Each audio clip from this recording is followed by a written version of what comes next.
Assalamualaikum warahmatullahi wabarakatuh. Kami dari kelompok 6 akan mempresentasikan reinforcement learning atau RL dalam pengambilan keputusan adaptif dan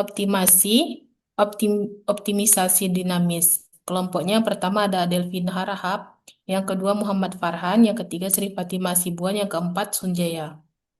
Next.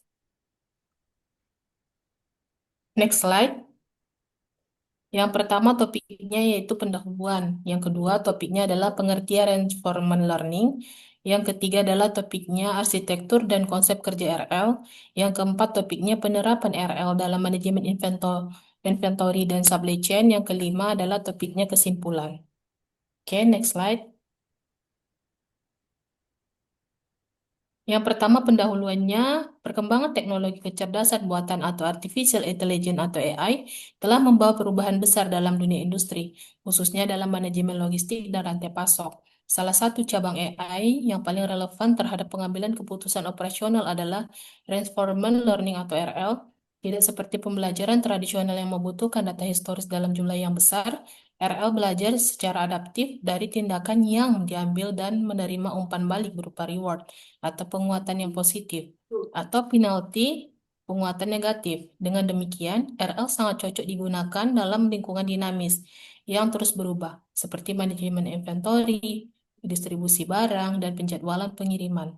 Dalam konteks logistik dan supply chain, keputusan operasional seperti kapan melakukan pemesanan ulang atau reorder, penentuan jumlah persediaan optimal hingga routing kendaraan sangat dipengaruhi oleh ketidakpastian. Reinforcement learning menawarkan solusi yang adaptif untuk mengantisipasi perubahan tersebut. Oke, selanjutnya akan dipresentasikan oleh Adelvina. Baik, untuk yang kedua adalah pengertian reinforcement learning atau RL. Reinforcement learning atau RL adalah metode pembelajaran mesin atau machine learning yang memungkinkan sistem atau agent untuk belajar berdasarkan interaksi dengan lingkungan. RL mengambil keputusan secara bertahap melalui proses eksplorasi dan eksploitasi. Agent mencoba berbagai tindakan, mengamati hasilnya, kemudian membentuk strategi berdasarkan reward yang diterima. Konsep inti RL adalah bagaimana agent dapat menghasilkan kebijakan terbaik agar total reward dalam jangka panjang dapat dimaksimalkan. RL berbeda dengan supervised learning dan unsupervised learning. Dalam supervised learning, model diberi data dan jawaban atau label, sementara dalam RL, model harus menemukan jawabannya sendiri dari hasil percobaan. RL dan error, dan setiap aksi akan mempengaruhi keadaan selanjutnya. Untuk slide selanjutnya akan dijelaskan oleh Farhan. Kemudian yang ketiga itu ada arsitektur dan konsep kerja RL. Komponen utama dalam reinforcement learning meliputi yang pertama agent atau entitas pengambilan keputusan.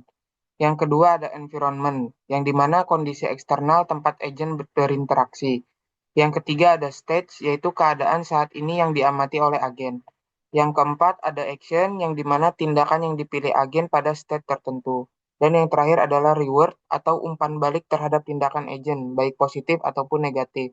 Reinforcement learning atau RL juga erat kaitannya dengan Markov Decision Process atau MDP, yaitu model matematis yang menggambarkan bagaimana keputusan mempengaruhi probabilitas keadaan berikutnya. RL mempelajari sebuah kebijakan atau polisi yang mendefinisikan tindakan terbaik pada setiap state.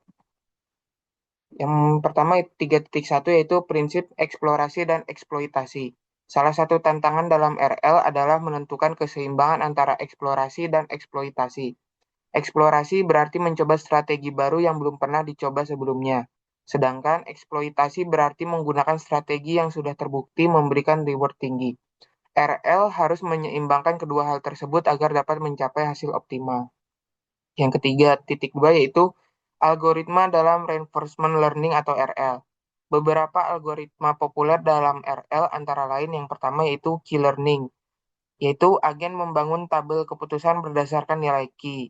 Kemudian ada Deep Key Network atau DQN, menggabungkan RL dengan Deep Learning untuk menangani data berskala besar.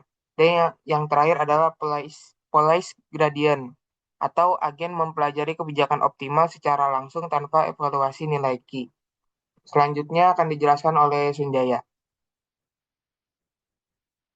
Ya, terima kasih. Selanjutnya yang keempat adalah penerapan RL dalam manajemen inventory dan supply chain.